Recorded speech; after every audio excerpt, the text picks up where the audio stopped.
다시 올리는 것은 매우 어려운 작업입니다. 단순히 역사적 사실을 펼쳐놓는 것이 아니라 창작자의 역사관에 따라 전혀 다른 새로운 이야기가 만들어지기에 조금만 길을 벗어나도 역사 왜곡이라는 비판이 뒤따르기 쉬우며, 역사는 승자의 기록이라는 표현처럼 안전한 길을 가느라 당대의 프로파간다를 재생산하는 시행착오를 범하기도 쉽기 때문입니다. 성별이라는 렌즈를 적용하면 문제는 더욱 심각해집니다. 여성은 교육을 받고 경제권을 갖고 정치에 참여하는 일련의 활동에서 커다란 제약을 받아왔습니다.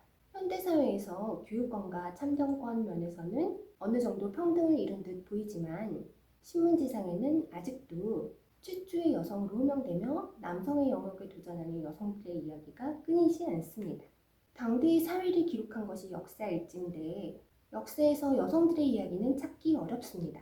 역사가 남성들의 이야기를 남성의 시각으로 기록하는 동안 여성들의 이야기는 신화와 문학 속으로 침잠해 왔습니다. 그렇다면 현대의 창작자들이 남성이 기록한 남성의 역사를 그대로 재현하는 편리한 방식을 피해 역사의 행간에 가려진 사람들의 이야기를 하려면 어떻게 접근해야 할까요?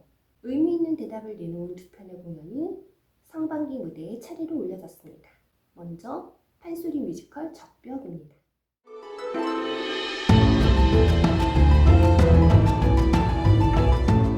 국립정동극장의 대표 레퍼토리로 자리매김한 판소리 뮤지컬 적벽은 올해로 6번째 시즌을 무사히 마쳤습니다. 연출가 정호봉 씨가 대본과 연출을, 현대무용가 김봉순 씨가 안무를, 작곡가 신창렬 씨가 작곡과 음악 감독을 맡아 판소리 뮤지컬이라는 새로운 장르를 성공적으로 안착시켰습니다. 공연이 창극이 아니라 판소리 뮤지컬을 표방하는 이유는 무엇일까요? 소리꾼이 배역을 나눠 맡는 창극 형식을 취하고 있지만 실제로 창극의 요소는 소리꾼이 배역을 나누어 연기한다는 것뿐, 판소리를 빼고 본다면 성스루 뮤지컬에 좀 더 근접해 있습니다. 극의 전개에 박진감을 더해주는 속도감 있는 군무는 공연의 또 다른 정체성을 이루며 일반적인 창극 무대와 차별화됩니다. 적벽은 삼국지 연의를 저본으로 형성된 판소리 적벽가가 원작입니다. 그러나 판소리가 소리꾼의 말맛을 즐기는 듣는 장르라면 이 판소리 뮤지컬은 소리꾼의 말맛은 물론이고 움직임이 시각적 효과와 어우러진 총체극을 보는 장르입니다.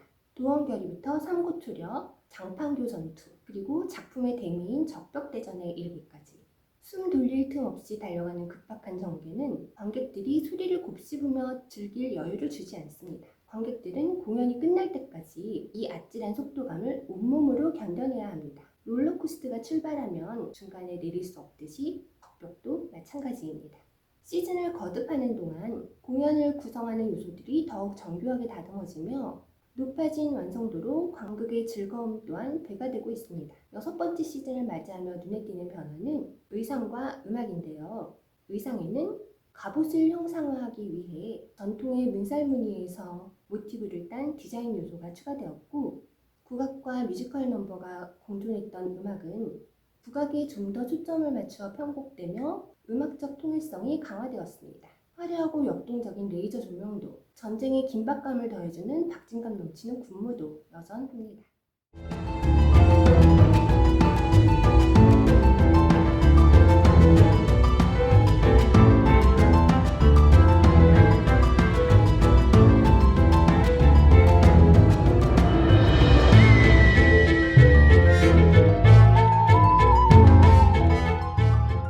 적벽은 초연부터 젠더프리 캐스팅으로 크게 화제가 되었습니다.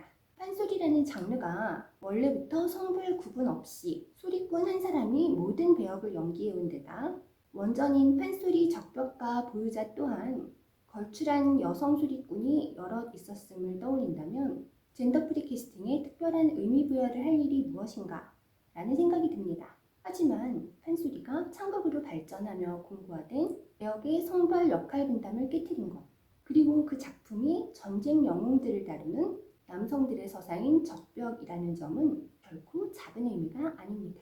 원작에 여성 인물이 거의 없다 보니 기존대로라면 남성 소리꾼으로 대거 채워졌겠지만, 젠더프리 캐스팅을 통해 여성 소리꾼이 다수 등장하는 극이 된 것은 적벽을 더욱 특별하게 만드는 점입니다. 주요 인물 가운데 공명과 자룡은 이제 여성 수리꾼의 배역으로 굳어졌고 임지수 씨와 김하연 씨는 각각 공명과 자룡으로 공연을 거듭하는 동안 대체 불가능한 입지를 다지고 있습니다.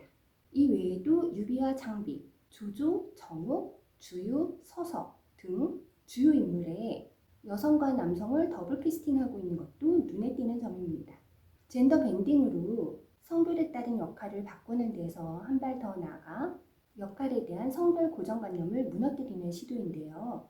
이번 공연에서도 유비, 조조, 정욱, 주유 등을 여성 수리꾼이 연기하며 역할의 스펙트럼을 확장했습니다.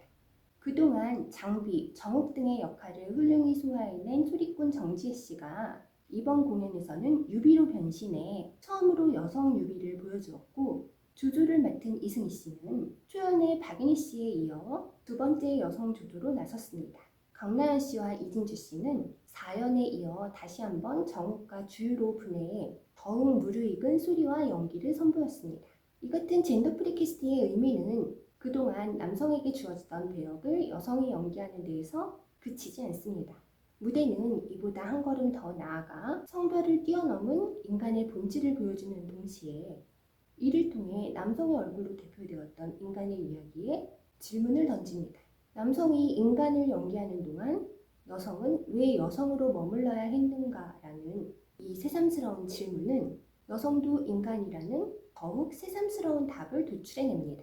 주요 배역 가운데 남성 캐스팅이 지켜지고 있는 배역은 관우 정도가 남았는데요. 여성 유비와 여성 장비가 이미 탄생한 만큼 다음 시즌에는 유비와 관우, 장비의 도원 결의를 여성 수리꾼의 무대로도 만날 수 있기를 기원해 봅니다.